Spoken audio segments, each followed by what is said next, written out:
It's amazing to look back 5, 10, 15, 20, 30 plus years at things that people have said or commented on when something new comes on the scene, and watch how over time those commentators' predictions are uncannily accurate. So, the day and age in which we live right now, 2025, there's a huge rise or surge in artificial intelligence in AI. There's talk of transhumanism, merging man with the machine. These things are in relative infancy stages right now, but who knows in 2025, the things that people are saying in 2050, in 25 years' time in 2050, the things that people are saying about them or how they may turn out in 25 may become uncannily true. Well, today I want to look at a very brief clip. This was recorded back in 1999. David Bowie was speaking with Jeremy Paxman from the BBC, and they were discussing the rise or the potential rise of the internet. Now, remember, this was 26 years ago, and Paxman seemed to be very, very skeptical about how things could turn out with the internet. Is it just another toy? Is it just another fad? Is it something that'll blow over in time? But Bowie was adamant that they were on the cusp, or we were on the cusp of something huge and something transformational and something that would make everybody's lives so much different, for better and for worse. And remember, he was saying this back in 1999. So let's have a look at what he says. This is just a brief clip. If you want the full clip, I'll leave a link to it in the description box underneath this video. If you enjoy this content, please cut and paste the link, share it with other people, subscribe to the channel, leave a comment below. That would be very, very much appreciated. Give it a thumbs up if you think it's worth it. But for now, let's hear what David has to say, and we'll break it down a little bit after he says his piece. So this is David Bowie and Jeremy Paxman back in 1999. You don't think that some of the claims being made for it are hugely exaggerated? I mean, when the telephone was invented, people made amazing claims. I know the president, for example. The president at the time when it was first invented, he was outrageous. He said he foresaw the day in the future when every town in America would have a telephone. Now how dare he claim like that? Absolute bullshit. Listen to that. And think about that in light of the way the telephone has almost been obliterated. The landline has been obliterated from people's houses because of the internet. So Paxman's saying about, making claims to do with the telephone when it first came out. And as Bowie rightly pointed out, the president at the time said, well, I think it'll be in every house in America. And that was scoffed at. That was laughed at. And not only did it happen, not only did we see that happen over the course of time, but now as we sit again in 2025, most people have done away with the landline completely because mobile phones have superseded landlines, and internet calling has superseded making normal telephone calls, making calls on Zoom, making calls on what was formerly known as Skype, making calls through StreamYard or other streaming mediums. These things have FaceTime, these things have all replaced a normal phone call, and a normal phone has also been replaced. So again, rewind back to 1999, and what Bowie's saying is he believes that in the same way that the telephone was part of everyday life, that the internet will become part of everyday life, and arguably has become part of everyday life for many, many people across the world. No, you see, I don't agree. I think the internet, I don't think we've even seen the tip of the iceberg. I think the potential of what the internet is going to do to society, both good and bad, is unimaginable.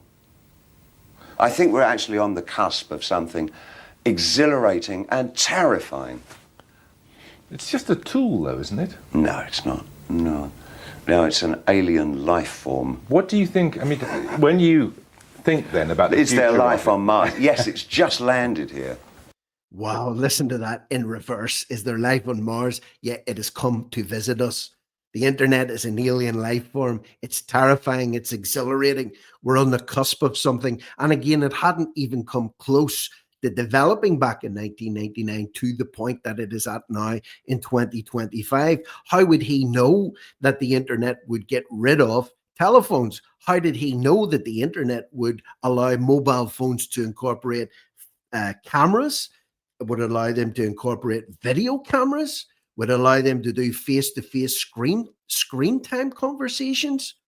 Banking would be replaced by the internet via mobile phones, booking holidays, ordering food, ordering things online, doing away with shopping trips on a Saturday afternoon, having your groceries delivered to your house. All these things came as a result of the internet. And even then, that in and of itself is still scratching the surface.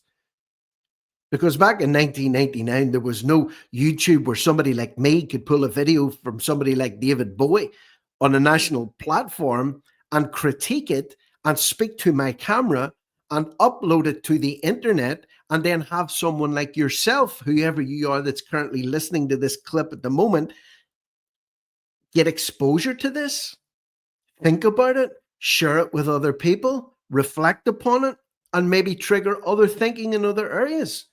Really incredible. And again, I keep hammering this home, but this was made and recorded in 1999. But it's simply a different delivery system there.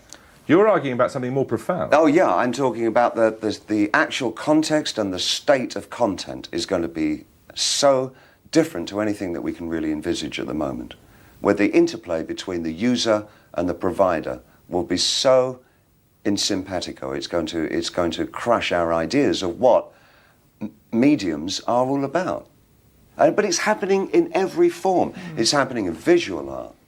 The breakthroughs at the early part of the century with people like Duchamp, who were so prescient in what they were doing and putting down. The idea that the piece of work is not finished until the audience come to it and add their own interpretation, and what the piece of art is about is the grey space in the middle. That grey space in the middle is what the 20... And this is even what I'm doing right now with this particular clip. I am an audience to watch this man speak.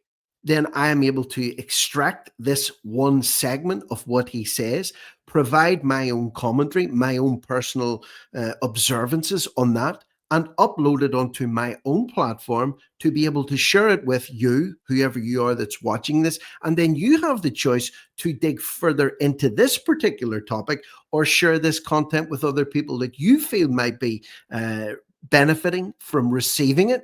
And they can then set another cycle in place. So it's very, very prescient. And when you think about it in today's terms, with the rise of artificial intelligence, with the rise of transhumanism, and if you just take AI, for example, there are people that can now create video clips, moving pictures, animations, with just simply dictating something or a scenario into their phone or into their computer, and AI will generate that high quality images, and it's constantly refining and evolving in very, very rapid time. So in 25 years from now, will the internet have been replaced completely by transhumanism, by chipped humans who are integrating, the machine is integrating with them, and they are choosing to integrate with the machine using artificial intelligence? How much further forward will we be in another 25 years? And Bowie mentions the evil and the good. He mentions that it's an exhilarating thing and also a terrifying thing. And certainly artificial intelligence and transhumanism raises as many questions as it provides answers at this stage. So just something to provoke you in your thinking, something to get you to reflect on it, not to be dismissive of what we're currently experiencing, which could be utterly transformational for us and the world over the next decade or so. Maybe I don't think it'll take 25 years. I think it'll happen a lot more rapidly than the period between 1999 and 2025. The evolution and the progression of AI and transhumanism will be infinitely faster and more rapid and more powerful over the next 25 years as what we have seen over the last 25 years. So again, let me know what your thoughts and comments are below. I'm Rick Munn. This channel is called Volition. Share it out. Subscribe to the channel. Hit the notification bell. And for now, this is me, Rick Munn, over and out.